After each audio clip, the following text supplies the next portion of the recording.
Hello, my name is Ross Montgomery, and I'm a children's author who took part in the Shropshire Readers to Writers Festival.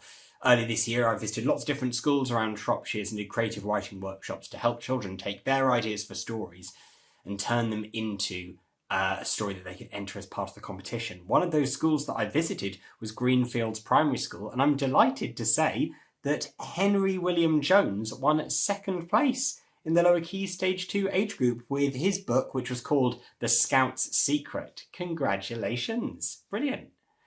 I hope that all of you who took part have had the opportunity to see what it means when you take that story from inside your head and you put it down on paper. Congratulations to all of you, but congratulations once again to Henry. You've done brilliantly. Well done. And second place for lower key stage 2. Well done to Henry Jones with your story, The Scout's Secret.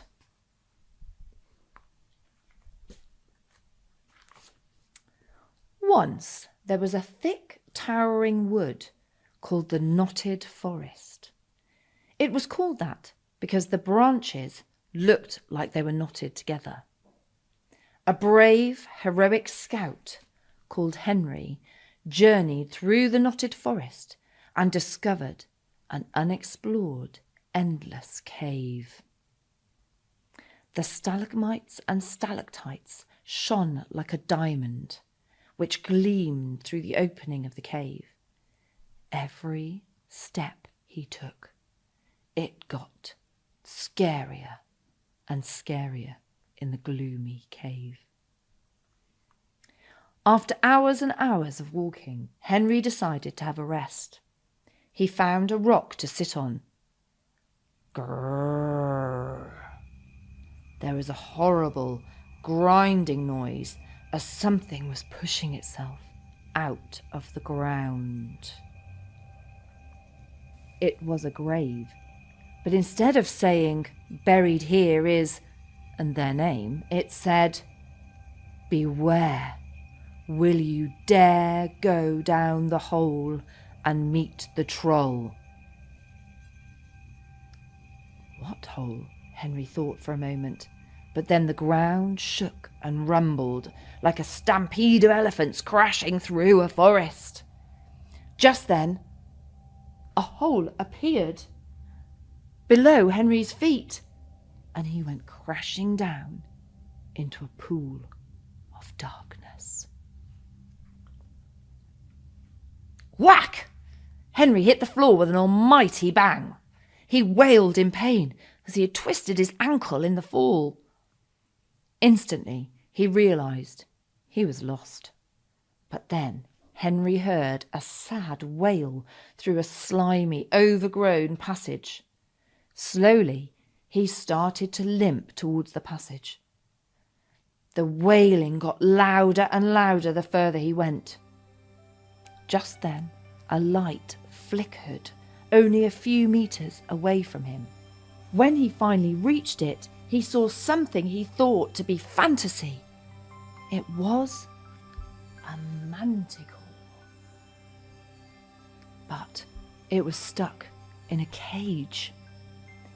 Henry could see the tears in its eyes. A feeling of hope started to grow inside Henry. He started to pull on the bars of the cage, no longer feeling his sprained ankle. He couldn't. He wasn't strong enough. He sighed.